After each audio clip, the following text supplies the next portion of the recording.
افسران و پراپورشکای زپاس از ناحیه دوستی همراه شعبه کارهای داخلی ناحیه دوستی هنگام شنیدن بانگ خطر در مدت 14 ساعت من در زاستوی ورخ من ما حاضر و ناظر شده برای حمایت سرحد جمهوری تاجیکستان و قرقیزستان.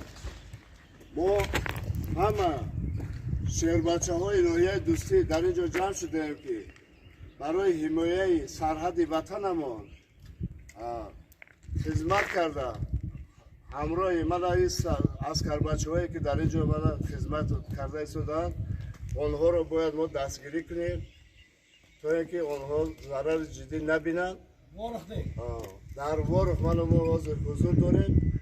ما برای محافظت وطن، برای محافظت سرحد جان و جان سرزمین جمهوری تاجیکستان خدمت میکنیم تا اینکه به یک خوشی و